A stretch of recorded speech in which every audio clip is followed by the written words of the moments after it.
फरदीन शेख, मोहम्मद फैक, ज़ीशान खान और सैफुल्ला कुरैशी, 4 अलग अलग लोग, 4 अलग अलग शहर, भारत के अंदर अलग अलग तरीके से जीवन जीते हुए किसी भी तरीके से कनेक्टेड नहीं थे, पर इवेंचुअली एकजुट हुए।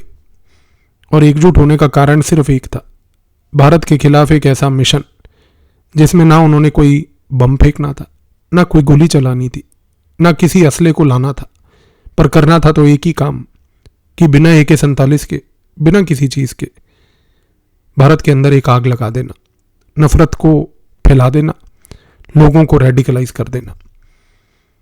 ये था एक ऐसा अनफॉर्चुनेट सा इंसिडेंट जो धीरे धीरे अनफोल्ड हुआ, लेकिन भारत की अलर्ट सुरक्षा एजेंसियों ने जब इस पर्टिकुलर पैटर्न को पकड़ा और ऑब्जर्व किया तो एक कोऑर्डिनेटेड ऑपरेशन के तहत अलग अलग राज्यों की पुलिस ने भारत की इंटेलिजेंस ब्यूरो के साथ मिलकर इन 4 लोगों को गिरफ्तार भी किया। आज इस पर्टिकुलर ऑपरेशन में हम इसी चीज़ की चर्चा करेंगे। 21 साल का फरदीन शेख अपने अहमदाबाद के घर के कमरे में बैठा हुआ था, दिन प्रतिदिन इंस्टाग्राम चलाता था। और सबसे बड़ी बात क्या है कि हर रोज़ इंस्टाग्राम पे पूरा दिन एडिक्ट होने के बाद धीरे धीरे अलग अलग प्रकार के चैनलों पे जाने लगा। उनमें से एक चैनल जिस पे वो जाने लगा बार बार, उस चैनल का नाम था उमा 786। इस चैनल को चलाया जा रहा था पाकिस्तान के कुछ हैंडलर्स की तरफ से। पाकिस्तान के कुछ हैंडलर्स जो रावलपिंडी में बैठे थे, उन्हीं के नेटवर्क के कुछ लोग भारत में भी बैठे थे, जिनमें से एक व्हाट्सएप क्लोनिंग एक्सपर्ट था, तो दूसरा वीडियो फॉरवर्डिंग एक्सपर्ट था जो वीडियो को इनक्रिप्ट करके इस प्रकार से अलग अलग प्रकार के ग्रुप्स में भेजता था कि जो व्हाट्सएप की लिमिट्स हैं उनको भी ब्रीच कर दिया जाए। फरदीन शेख जब इस चैनल पे गया, उमा 786 पे जाके कुछ वीडियो देखे, उसका खून खौलने लगा। हर वीडियो में एक मौलवी होता था, एक मौलवी उर्दू की भाषा में मैसेज देता हुआ, उकसाता हुआ, आग लगाता हुआ सिर्फ एक ही चीज़ पे बार बार गौर करने को कहता था कि भारत के मुसलमानों जागो, हमें जिहाद करना है। भारत की सरकार के खिलाफ एक लड़ाई मोलनी है, भारत में हिंदुओं के खिलाफ एक लड़ाई मोलनी है, भारत के नागरिकों के खिलाफ एक लड़ाई मोलनी है।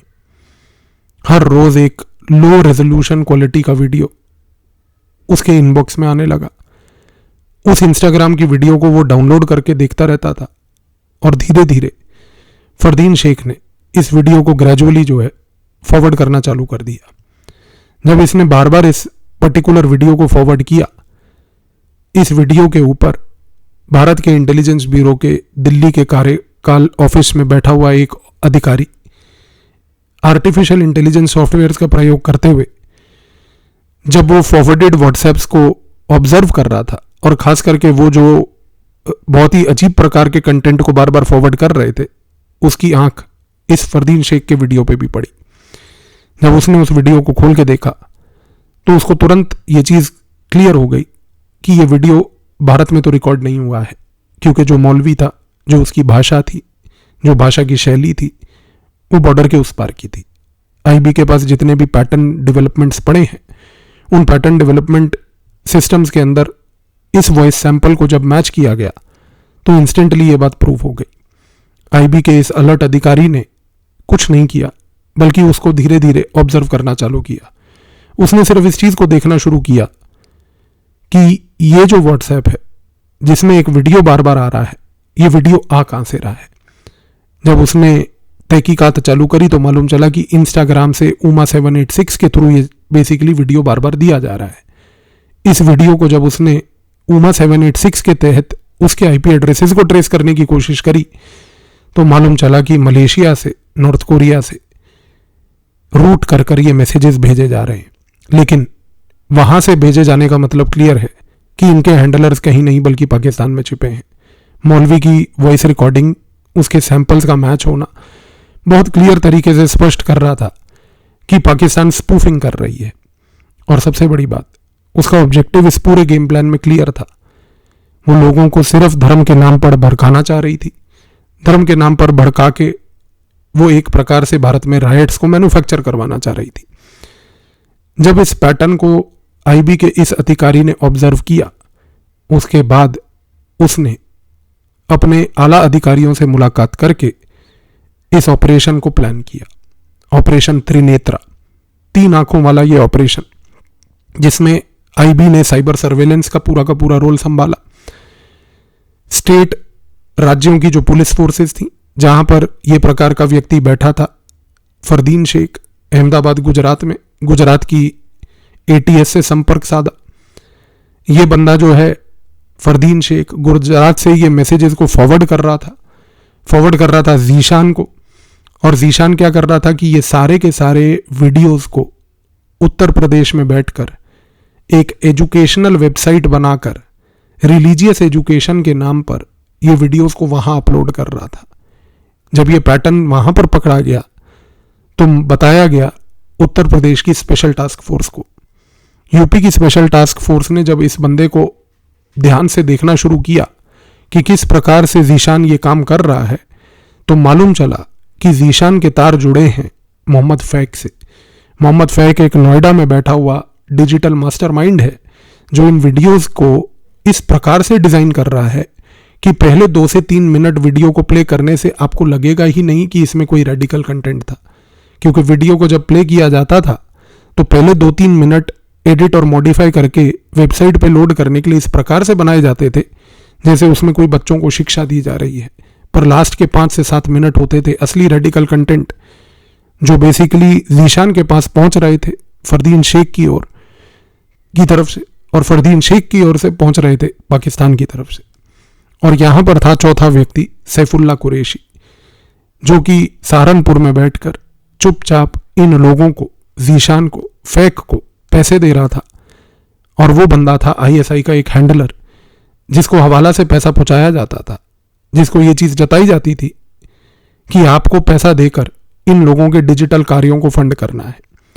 आईबी ने साइबर सर्वेलेंस के तहत सिर्फ फरदीन शेख पे नजर नहीं साधी, उसने फरदीन शेख के साथ साथ मोहम्मद फैक, जीशान, इन दोनों के ऊपर भी नजर साधी।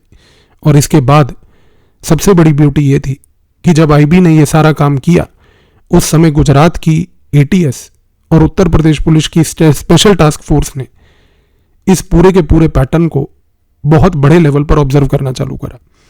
वीडियोस में पहले तो रेडिकल मैसेज होता था, वीडियोस में पहले भारत के खिलाफ बात होती थी, पर वीडियोस में ग्रेजुअली टोन धीरे धीरे हिंदुओं के खिलाफ बढ़ने लगा।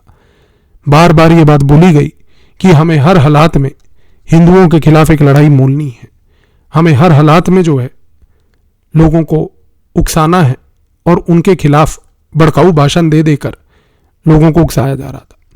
इस कॉन्टेक्स्ट में आईबी ने अब एक डिसीजन लिया।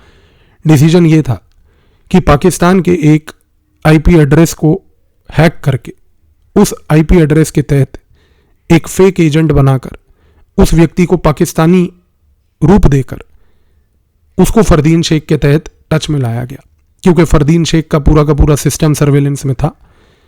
आईबी के ऑफिस में बैठकर एक अधिकारी ने एक फेक प्रोफाइल बनाकर पाकिस्तान के एक आईपी एड्रेस को स्पूफ कर फरदीन शेख को मैसेज भेजने चालू करे। फरदीन शेख को वही मैसेज भेजे जो मैसेजेस उसके हैंडलर उसको वहां से भेज रहे थे। फरदीन शेख को बार बार ये चीज बोली गई कि आप जो है इन मैसेजेस को ज्यादा से ज्यादा लोगों तक पहुंचाइए। उसी आईबी के अधिकारी ने जीशान को, सैफुल्ला को, मोहम्मद फैक को, सबको रीच आउट किया। पूरे लोगों को रीच आउट करने के बाद 2 महीने तक इस आईबी के एजेंट ने चुपचाप इन लोगों को एक दूसरे के साथ जोड़ने की कोशिश करी।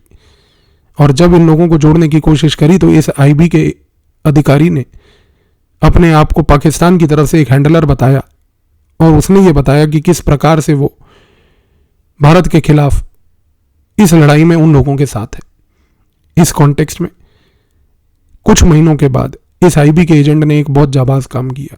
उसने धीरे धीरे इन चारों लोगों को एक ऑनलाइन मीटिंग में एक स्पेसिफिक टाइम पे आने को बोला। चारों लोगों को कन्विंस किया कि आप चारों एक दूसरे से जुड़िए और वहां से मैं आपके साथ जुड़ूंगा, आगे का कार्य तब बताएंगे। बड़ी मशक्कत के बाद जब इन लोगों को 5 ने कनेक्ट किया, उसी समय बैकग्राउंड लेवल पर जहां पर यह आईबी का अधिकारी इन लोगों को एक मीटिंग में व्यस्त करके बिजी करके रखा हुआ था, उसी समय गुजरात की एटीएस ने और उत्तर प्रदेश की एसटीएफ ने एक जॉइंट ऑपरेशन के तहत इन लोगों के आईपी एड्रेसेस को ट्रेस किया और आईपी एड्रेसेस को ट्रेस करके इनकी लाइव लोकेशन गैदर करी। और जब ये लोग मीटिंग में बैठे हुए थे, जब ये सो कॉल्ड उस आईबी के अधिकारी से मीटिंग में थे जिसको ये एक पाकिस्तान का हैंडलर समझते थे, उस समय एक चीज़ तो तय हो गई कि अंदर कमरे में बैठे ये लोग मीटिंग कर रहे थे और बाहर स्पेशल टास्क फोर्स और एटीएस वेट कर रही थी। मीटिंग जैसे ही चालू हुई, जैसे ही मीटिंग आगे बढ़ी, लाइव फीड एटीएस को एसटीएफ को दी जा रही थी। तुरंत उन्होंने इनके कमरों में घुसकर इन लोगों को तुरंत अरेस्ट किया। अरेस्ट करने के बाद इंटेरोगेशन हुई। इंटेरोगेशन भारत की इंटेलिजेंस ब्यूरो ने भी करी।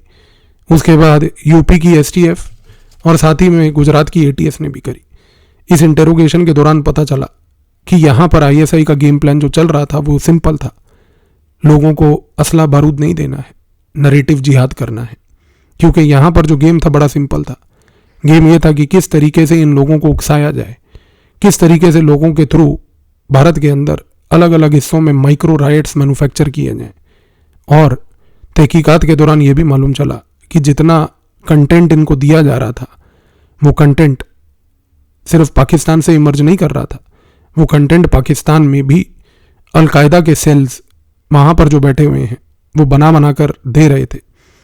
तहकीकात के दौरान मालूम चला कि अलकायदा इन इंडियन सब कॉन्टिनेंट उन हैंडलर्स को वहाँ पर नर्चर कर रहा था और ये लोग अलकायदा के चुपचाप स्लीपर सेल्स बनकर भारत में ऑपरेट कर रहे थे। इस प्रकार से आईबी के एक अलर्ट अधिकारी ने, गुजरात के एटीएस के अधिकारियों ने, उत्तर प्रदेश पुलिस के एसटीएफ के अधिकारियों ने एक जॉइंट कोऑर्डिनेटेड ऑपरेशन के तहत इस पूरी की पूरी घटना को ना तो सिर्फ पकड़ा, पकड़ने के बाद ये जो नरेटिव जिहाद चल रहा था इसको भी रोका।